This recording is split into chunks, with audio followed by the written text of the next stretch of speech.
Rich ಆಗಿರುವಂಥ bridal design. Grand Kanjeevaram sarees ಅಥವಾ 3D colour Mysuru silk ಸ್ಯಾರೀಸ್ಗೆಲ್ಲ ಈ ಥರ ಡಿಸೈನ್ ತುಂಬ ಚೆನ್ನಾಗಿ ಸೂಟ್ ಆಗುತ್ತೆ. Hello everyone, welcome back to crochet ಶೃಂಗಾರ.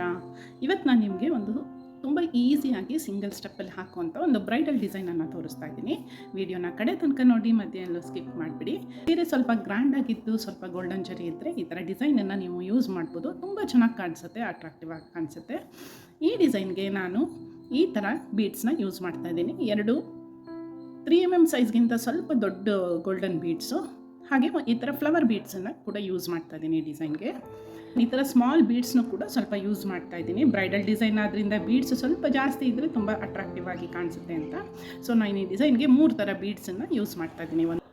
ಆ್ಯಸ್ ಯೂಶುವಲ್ಲು 6 ದಾರನ ನಾನು ಈ ಡಿಸೈನ್ಗೆ ರೆಡಿ ಮಾಡಿ ಇಟ್ಕೊಂಡಿದ್ದೀನಿ. ನಾನು ಇದನ್ನು ಒಂದು ಸ್ಯಾಂಪಲ್ ಪೀಸ್ಗೆ ನಿಮಗೆ ಹಾಕಿ ತೋರಿಸ್ತಾ ಇದ್ದೀನಿ. ನಿಮಗೆ ಬೇಕಿದ್ದರೆ ಡಿಸೈನ್ ಸ್ವಲ್ಪ ಥಿಕ್ನೆಸ್ ಬೇಕು ಅನ್ನೋದಾದರೆ ನೀವು 7 ದಾರನ ತೊಗೋಬೋದು. ಹಾಗೆ ನಾನು ಇದಕ್ಕೆ ಟುಲಿಪ್ದು ನೀಡಲ್ ನಂಬರ್ 10 0.75 mm ಯೂಸ್ ಮಾಡ್ತಾ ಇದ್ದೀನಿ. ನೀವೇನಾದರೂ 7 ದಾರ ತೊಗೊಂಡ್ರೆ ನೀಡಲ್ ನಂಬರ್ 9 ಯೂಸ್ ಮಾಡ್ಬೋದು. 6 ದಾರ ತೊಗೊಂಡ್ರೆ ನೀಡಲ್ ನಂಬರ್ 10 ಅಥವಾ 11 ಯಾವುದಾದ್ರೂ ನಡೆಯುತ್ತೆ. ಸೊ ಹಾಗಿದ್ರೆ ತಡ ಮಾಡಿದೆ ಇವತ್ತಿನ ಡಿಸೈನ್ನ ಸ್ಟಾರ್ಟ್ ಮಾಡೋಣ. ಸ್ಟಾರ್ಟಿಂಗಲ್ಲಿ ನಾನು ಆ್ಯಸ್ ಯೂಶುವಲ್ಲು 2 ಸಾರಿ ಸಿಂಗಲ್ ಕ್ರೋಶೆಯನ್ನು ಹಾಕ್ಕೊಂಡು ಡಿಸೈನ್ನ ಸ್ಟಾರ್ಟ್ ಮಾಡ್ತೀನಿ. ಸೊ ಇಲ್ಲೂ ಕೂಡ ನಾನು ಸ್ಟಾರ್ಟಿಂಗಲ್ಲಿ 2 ಸಾರಿ ಸಿಂಗಲ್ ಕ್ರೋಶೆಯನ್ನು ಹಾಕುತ್ತಾ ಇದ್ದೀನಿ. 1 ಸಿಂಗಲ್ ಕ್ರೋಶೆ, 2 ಸಿಂಗಲ್ ಕ್ರೋಶೆ. ಈ ಡಿಸೈನ್ಗೆ ನಾನು ಸ್ಟಾರ್ಟಿಂಗಲ್ಲಿ ಇನ್ನೂ 1 ಸಿಂಗಲ್ ಕ್ರೋಶೆನ ಎಕ್ಸ್ಟ್ರಾ ಹಾಕೋತಾ ಇದ್ದೀನಿ. ಯಾಕೆಂದರೆ ನಾನು ರಿವರ್ಸಲ್ಲಿ ವರ್ಕ್ ಮಾಡ್ತೀನಲ್ವ, ಸಿಂಗಲ್ ಸ್ಟೆಪ್ಪಲ್ಲಿ ರಿವರ್ಸ್ ಸೈಡಲ್ಲಿ ವರ್ಕ್ ಮಾಡೋದ್ರಿಂದ ಲಾಕ್ ಮಾಡ್ಕೊಳ್ಳೋದಕ್ಕೆ ಬೇಕಾಗುತ್ತೆ.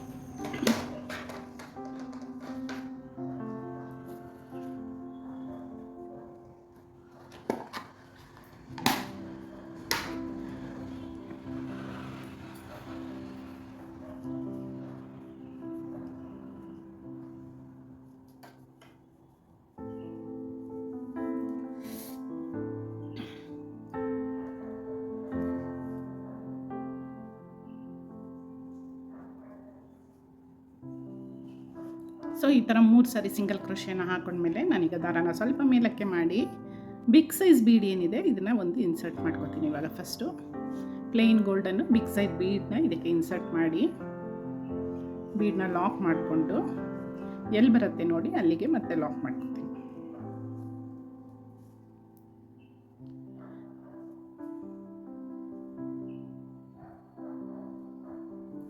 ನೆಕ್ಸ್ಟ್ ಈಗ ನಾನು ಇದಕ್ಕೆ 5 ಚೈನನ್ನು ಹಾಕೋತಾ ಇದ್ದೀನಿ. 1 2 3 4 5 ಚೈನನ್ನು ಹಾಕ್ಕೊಂಡು ರಿಫ್ಟ್ ಸೈಡ್ಗೆ ಟರ್ನ್ ಮಾಡಿ ಬೀಡ್ ಪಕ್ಕ ಇರುವಂಥ ಫಸ್ಟ್ ಸ್ಟಿಚ್ಚಲ್ಲಿ ನೀಡನ್ನು ಹಾಕಿ ದಾರನ ಎಳ್ಕೊಂಡು ಬಂದು ಒಂದು ಸರಿ ಲಾಕ್ ಮಾಡ್ಕೋತೀನಿ. ಮತ್ತು ಅದರ ಪಕ್ಕದಲ್ಲೇ ಇರುವಂಥ ಸೆಕೆಂಡ್ ಸ್ಟಿಚ್ಚಲ್ಲೂ ಕೂಡ ಒಂದು ಸರಿ ಲಾಕ್ ಮಾಡ್ಕೋತೀನಿ. ಈ ಸ್ಟಿಚ್ಚು ಒಂದು ಎಕ್ಸ್ಟ್ರಾ ಸಿಂಗಲ್ ಕ್ರೋಶೆ ನಾವು ಇಲ್ಲಿ ಹಾಕೊಳ್ಳೋದ್ರಿಂದ ನಾವು ಟರ್ನ್ ಮಾಡಿ ಫ್ರಂಟ್ ಸೈಡಲ್ಲಿ ವರ್ಕ್ ಮಾಡಿದಾಗ ಆರ್ಚು ಸ್ವಲ್ಪ ಕಂಪ್ಲೀಟಾಗಿ ಬರುತ್ತೆ, ಇಲ್ಲಾಂದರೆ ಇಲ್ಲಿ ಗ್ಯಾಪ್ ಕಾಣಿಸ್ತಾ ಇರುತ್ತೆ. ಸೊ ಹಾಗಾಗಿ ಒಂದು ಎಕ್ಸ್ಟ್ರಾ ಸಿಂಗಲ್ ಕ್ರೋಶೆಯನ್ನು ಹಾಕೋತೀನಿ. ಇದನ್ನು ಕೂಡ ಒಂದು ಹಾಫ್ ಡಬಲ್ ಕ್ರೋಶೆ ಅಂತ ಕನ್ಸಿಡರ್ ಮಾಡ್ತೀನಿ ಈ ಸ್ಟಿಚ್ಚನ್ನು ಕೂಡ. ನೆಕ್ಸ್ಟ್ ಈಗ ದಾರನ ಮೇಲಕ್ಕೆ ಮಾಡಿಕೊಂಡು ಇದಕ್ಕೆ ಇವಾಗ ಒಂದು ಸ್ಮಾಲ್ ಬೀಡನ್ನು ಇದಕ್ಕೆ ಆ್ಯಡ್ ಮಾಡ್ಕೋತೀನಿ. ಈಗ ಒಂದು ಬೀಡನ್ನು ಇನ್ಸರ್ಟ್ ಮಾಡ್ಕೊಂಡ್ಮೇಲೆ ನೀಡಿಲ್ ಮೇಲೆ ಒಂದು ಸರಿ ದಾರನ ಸುತ್ತಕೊಂಡು ಬಿಗ್ ಬೀಡ್ ಮೇಲಿರೋ ಅಂಥ ಆರ್ಚಲ್ಲಿ ನೀಡಲ್ನ ಇನ್ಸರ್ಟ್ ಮಾಡಿ ದಾರನ ಎಳ್ಕೊಂಡು ಬಂದು 3 ಲೂಪ್ ಇರುತ್ತೆ, 3 ಲೂಪನ್ನು ಒಟ್ಟಿಗೆ ಲಾಕ್ ಮಾಡ್ಕೋತೀನಿ. ನೆಕ್ಸ್ಟ್ ಈಗ ಮತ್ತೆ ದಾರನ ಮೇಲಕ್ಕೆ ಮಾಡಿ ಇದಕ್ಕೆ ಇನ್ನೊಂದು ಬೀಡನ್ನು ಆ್ಯಡ್ ಮಾಡ್ಕೋತಾ ಇದ್ದೀನಿ. ಬೀಡನ್ನ ಆ್ಯಡ್ ಮಾಡ್ಕೊಂಡ್ಮೇಲೆ ಮತ್ತೆ ಬೀಡ್ ಲಾಕನ್ನು ಏನು ಮಾಡೋ ಅವಶ್ಯಕತೆ ಇರಲ್ಲ. ಡೈರೆಕ್ಟಾಗಿ ನೀಡಿನ ಮೇಲೆ ಒಂದು ಸರಿ ದಾರನ ಸುತ್ತಕೊಂಡು ಸೇಮ್ 5 ಚೈನ್ ಏನು ಹಾಕ್ಕೊಂಡಿದ್ದೀವಿ ಬೀಡ್ ಮೇಲೆ ಆ ಆರ್ಚ್ ಒಳಗಡೆ ನೀಡನ್ನ ಇನ್ಸರ್ಟ್ ಮಾಡಿ 3 ಲೂಪನ್ನು ಒಟ್ಟಿಗೆ ಲಾಕ್ ಮಾಡ್ಕೊಳ್ಳೋದು. ಮತ್ತು ಈಗ ದಾರನ ಮೇಲಕ್ಕೆ ಮಾಡಿ 3rd ಬೀಡನ್ನು ಇದಕ್ಕೆ ಹಾಕೋತಾ ಇದ್ದೀನಿ. ಬೀಡನ್ನ ಹಾಕೊಂಡ್ಮೇಲೆ ಲಾಕ್ ಮಾಡೋದೇನು ಬೇಡ. ಮತ್ತು ನೀಡಿನ ಮೇಲೆ ಡೈರೆಕ್ಟಾಗಿ ದಾರನ ಸುತ್ತಕೊಂಡು ಒಂದು ಸರಿ ಆರ್ಚ್ ಒಳಗಡೆ ನೀಡನ್ನು ಇನ್ಸರ್ಟ್ ಮಾಡಿ ದಾರನ ಎಳ್ಕೊಂಡು ಬಂದು 3 ಲೂಪ್ ಇರುತ್ತೆ, 3 ಲೂಪನ್ನು ಒಟ್ಟಿಗೆ ಲಾಕ್ ಮಾಡಿಕೊಂಡು ಒಂದು ಹಾಫ್ ಡಬಲ್ ಕ್ರೋಶೆ ಹಾಕೋಬೇಕಾಗುತ್ತೆ. ನೀವು ಬೇಕಾದ್ರೆ ಇಲ್ಲಿ ಸಿಂಗಲ್ ಕ್ರೋಶೆ ಕೂಡ ಹಾಕೋಬೋದು. ನಾನು ಸ್ವಲ್ಪ ತಿಕ್ಕಾಗಿ ಕಾಣಿಸ್ಲಿ ಡಿಸೈನು ಅಂತ ಹಾಫ್ ಡಬಲ್ ಕ್ರೋಶೆನ ಹಾಕೋತಾ ಇದ್ದೀನಿ. ನಿಮ್ಮ ಚಾಯ್ಸು, ನೀವು ಬೇಕಾದ್ರೆ ಸಿಂಗಲ್ ಕ್ರೋಶೆಯನ್ನು ಕೂಡ ಹಾಕೋಬೋದು. ನೆಕ್ಸ್ಟ್ ಈಗ ಇದಕ್ಕೆ ಇನ್ನೊಂದು 4th ಬೀಡನ್ನು ಹಾಕೋತಾ ಇದ್ದೀನಿ. ಮತ್ತು ಇದಕ್ಕೆ ನೀಡಿನ ಮೇಲೆ ಒಂದು ಸರಿ ದಾರನ ಸುತ್ತಕೊಂಡು ಇನ್ನೊಂದು ಹಾಫ್ ಡಬಲ್ ಕ್ರೋಶನ ಹಾಕೋತೀನಿ. 4 ಬೀಡನ್ನ ಹಾಕ್ಕೊಂಡಿದ್ದೀನಿ. ಮತ್ತು ಈಗ ದಾರನ ಮೇಲಕ್ಕೆ ಮಾಡಿ ಈಗ 5th ಬೀಡು. ಸೊ ಮೋಸ್ಟ್ಲಿ ಇಲ್ಲಿ 5 ಬೀಡ್ಸ್ ಹಿಡಿಸುತ್ತೆ ಇದಕ್ಕೆ. ಸೊ 5 ಬೀಡ್ಸ್ ಆದಮೇಲೆ ನೆಕ್ಸ್ಟ್ ಒಂದು ಈಗ ಹಾಫ್ ಡಬಲ್ ಕ್ರೋಶನ ಹಾಕೋತಾ ಇದ್ದೀನಿ. ಹಾಫ್ ಡಬಲ್ ಕ್ರೋಶನ ಹಾಕೊಂಡ್ಮೇಲೆ ಒಂದು ಸರಿ ಇಲ್ಲಿ ನಾವು ಫಸ್ಟ್ ಸಿಂಗಲ್ ಕ್ರೋಶ ಹಾಕಿರ್ತೀವಲ್ವ, ಅದ್ರ ಒಳಗಡೆ ಲಾಕ್ ಮಾಡಿಕೊಂಡು ಆಮೇಲೆ ಕ್ಲಾತ್ಗೆ ಲಾಕ್ ಮಾಡ್ಕೋಬೇಕಾಗತ್ತೆ. ಆವಾಗ ನಿಮಗೆ ಡಿಸೈನು ಗ್ಯಾಪ್ ಇರೋಲ್ಲ, ನೀಟಾಗಿ ಫಿನಿಶಿಂಗ್ ಬರುತ್ತೆ. ಸೊ ಇಲ್ಲಿ ನೆಕ್ಸ್ಟ್ ಕ್ಲಾತ್ಗೂ ಕೂಡ ನಾವು ಫಸ್ಟ್ ಹಾಕಿರೋ ಸಿಂಗಲ್ ಕ್ರೋಶೆ ಪಕ್ಕದಲ್ಲೇ ಜಾಗ ಇರೋದಲ್ಲ, ಗ್ಯಾಪ್ ಇದ್ದೀರ ಆದಷ್ಟು ಪಕ್ಕದಲ್ಲೇ ಲಾಕ್ ಮಾಡ್ಕೊಳ್ಳೋಣ. ಸೊ ಇದು ಒಂದು ಸ್ಮಾಲ್ ಡಿಸೈನು ಆರ್ಚ್ ಈ ಥರ ಬರುತ್ತೆ. ನೆಕ್ಸ್ಟ್ ಈಗ ನಾನು ಇಲ್ಲಿ ಒಂದು ಎಕ್ಸ್ಟ್ರಾ ಸಿಂಗಲ್ ಕ್ರೋಶೆನ ಹಾಕೋತಾ ಇದ್ದೀನಿ. ಸೊ ಇನ್ನೂ ಒಂದು ಎಕ್ಸ್ಟ್ರಾ ಹಾಕೋತೀನಿ. ಸೊ ಟೋಟಲಿ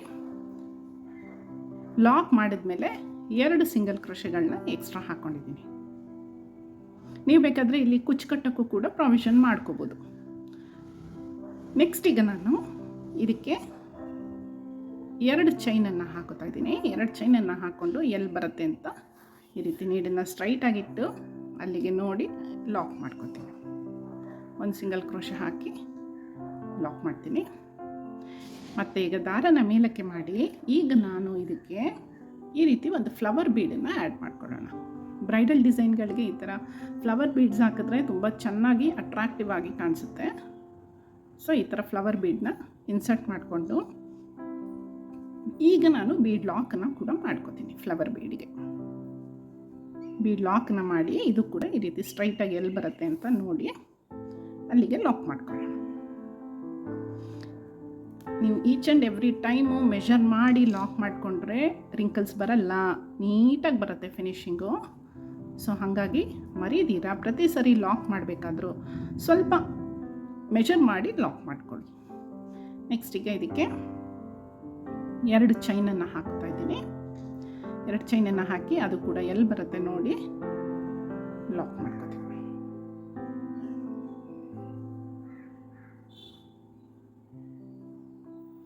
ಈಗ ರಿವರ್ಸ್ ಸೈಡ್ಗೆ ಟರ್ನ್ ಮಾಡಿಕೊಂಡು ಮತ್ತೆ 2 ಚೈನನ್ನು ಹಾಕುತ್ತಾ ಇದ್ದೀನಿ. 1 2 ಚೈನನ್ನು ಹಾಕಿ ನಾವಿಲ್ಲಿ ಒಂದು ಸಿಂಗಲ್ ಕ್ರೋಶೆ ಹಾಕಿ ಲಾಕ್ ಮಾಡಿರ್ತೀವಲ್ಲ ಫ್ಲವರ್ ಪಕ್ಕದಲ್ಲಿ, ಅಲ್ಲಿಗೆ ನೀಡನ್ನ ಇನ್ಸರ್ಟ್ ಮಾಡಿ ದಾರನ ಎಳ್ಕೊಂಡು ಬಂದು ಒಂದು ಸರಿ ಲಾಕ್ ಮಾಡ್ಕೊತೀನಿ. ಈಗ ನಾವು ಬೀಡ್ ಹಿಂದೆ ಇಲ್ಲಿ ದಾರ ಕಾಣಿಸ್ತಾ ಇರುತ್ತಲ್ಲ, ಈ ದಾರದಲ್ಲಿ ವರ್ಕ್ ಮಾಡಬೇಕಾಗತ್ತೆ. ಸೊ ಈ ದಾರದ ಒಳಗಡೆ ಎಲ್ಲೂ 6 ದಾರದ ಒಳಗಡೆನೂ ನೀಡನ್ನ ಇನ್ಸರ್ಟ್ ಮಾಡಿ ದಾರನ ಎಳ್ಕೊಂಡು ಬಂದು ಒಂದು ಸರಿ ಲಾಕ್ ಮಾಡ್ಕೊತೀನಿ ಸಿಂಗಲ್ ಕ್ರೋಶೆ ಹಾಕಿ. ಸೊ ಫಸ್ಟ್ ಸ್ಟಿಚ್ ಹಾಕೋವರೆಗೂ ಸ್ವಲ್ಪ ಕಷ್ಟ ಅನಿಸುತ್ತೆ, ನಿಧಾನವಾಗಿ ಹಾಕೋಬೇಕು. ಆಮೇಲೆ ನಿಮಗೆ ಸ್ವಲ್ಪ ಒಂದು ಸ್ಟಿಚ್ ಹಾಕಿದ್ಮೇಲೆ ಈಸಿಯಾಗಿ ಹಾಕೋಬೋದು. ಸೊ ಸಿಂಗಲ್ ಕ್ರೋಶೆಗಳನ್ನ ವರ್ಕ್ ಮಾಡ್ತಾ ಹೋಗ್ತೀನಿ.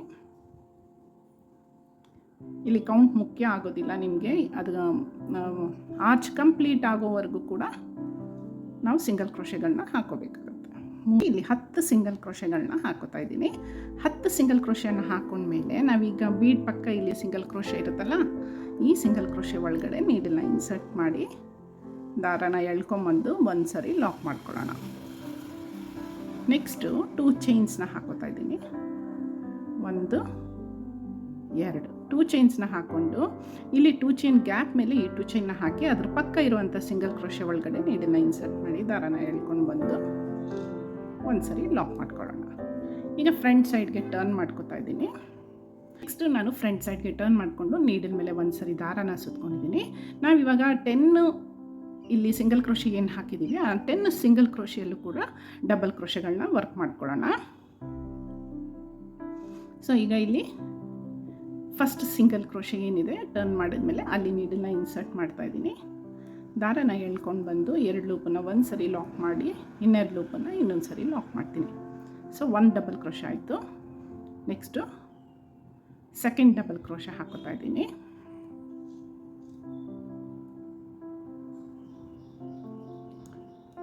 ನೆಕ್ಸ್ಟ್ ಈಗ ಥರ್ಡ್ ಡಬಲ್ ಕ್ರೋಶೆ ಹಾಕೋತಾ ಇದ್ದೀನಿ.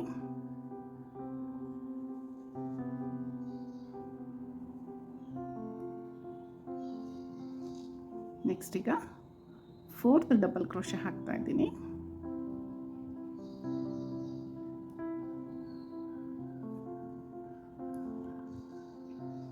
ನೆಕ್ಸ್ಟು 5th ಡಬಲ್ ಕ್ರೋಶೆನ ಹಾಕೋತಾ ಇದ್ದೀನಿ.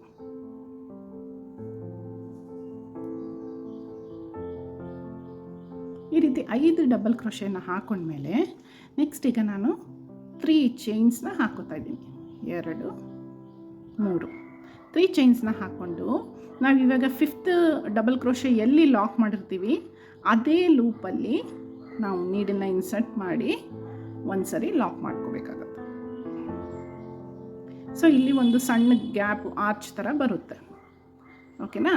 ನೆಕ್ಸ್ಟ್ ಈಗ ನಾನು ನೀಡಿನ ಮೇಲೆ ಒಂದು ಸರಿ ದಾರನ ಸುತ್ತಕೊಂಡು ನೆಕ್ಸ್ಟ್ 5 ಡಬಲ್ ಕ್ರೋಶೆಗಳನ್ನ ಇಲ್ಲಿ ಹಾಕ್ತಾ ಹೋಗ್ತೀನಿ. ಲೆಫ್ಟ್ ಸೈಡಲ್ಲಿ ನಾವು ಡಿಸೈನ್ಗೆ ಲೆಫ್ಟ್ ಸೈಡಲ್ಲಿ ನಾವು 5 ಡಬಲ್ ಕ್ರೋಶೆ ಹಾಕಿರ್ತೀವಲ್ಲ, ಸೊ ರೈಟ್ ಸೈಡಲ್ಲೂ ಕೂಡ 5 ಡಬಲ್ ಕ್ರೋಶೆಗಳನ್ನ ಹಾಕೋಬೇಕಾಗತ್ತೆ. 1 2 double crochet,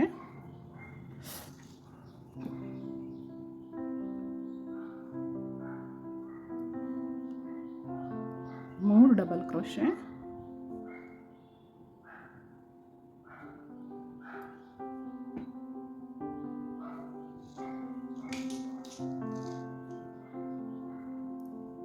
4 double crochet,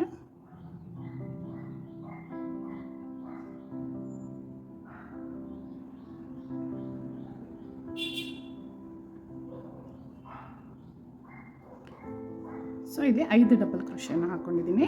5 double crochet ಆದಮೇಲೆ ನೆಕ್ಸ್ಟ್ ಈಗ ನಾವು ಈ ಸಿಂಗಲ್ ಕ್ರೋಶೆ ಇರುತ್ತಲ್ಲ ಕ್ಲಾತ್ಗೆ ಲಾಸ್ಟಲ್ಲಿ ಹಾಕಿರ್ತೀವಲ್ಲ ಅದ್ರ ಒಳಗಡೆ ನೀಡನ್ನ ಇನ್ಸರ್ಟ್ ಮಾಡಿ ದಾರನ ಎಳ್ಕೊಂಡು ಬಂದು ಒಂದು ಸರಿ ಲಾಕ್ ಮಾಡಿ ಈ ಆರ್ಚನ್ನ ಎಂಡ್ ಮಾಡ್ಕೊಳ್ಳೋಣ. ನೆಕ್ಸ್ಟ್ ಈಗ ನಾವು ಇಲ್ಲಿ 1 2 3 4 ಸಿಂಗಲ್ ಕ್ರೋಶೆ ಬಂದಿದೆಯಲ್ಲ ಎಕ್ಸ್ಟ್ರಾ ಇಲ್ಲಿ ಬಂದಿರೋದ್ರಿಂದ ಇಲ್ಲಿ 1 2 3 4 ಸಿಂಗಲ್ ಕ್ರೋಶೆ ಇರೋದ್ರಿಂದ ಇಲ್ಲೂ ಕೂಡ 4 ಸಿಂಗಲ್ ಕ್ರೋಶೆ ಹಾಕ್ಕೊಳ್ಳೋಣ. ಸೊ ಇವಾಗ ಲಾಕ್ ಮಾಡಿದ್ದು 1, ಪಕ್ಕದಲ್ಲಿ ಇನ್ನೂ 2 ಸಿಂಗಲ್ ಕ್ರೋಶೆ, 1 2 ಸಿಂಗಲ್ ಕ್ರೋಶೆಗಳನ್ನ ಹಾಕೊಂಡ್ಮೇಲೆ ಈಗ ಇಲ್ಲಿ ನಾವು ಸ್ಮಾಲ್ ಏನು ಆರ್ಚ್ ಹಾಕ್ಕೊಂಡಿದ್ದೀವಿ ಅದನ್ನು ರಿಪೀಟ್ ಮಾಡೋಣ. 1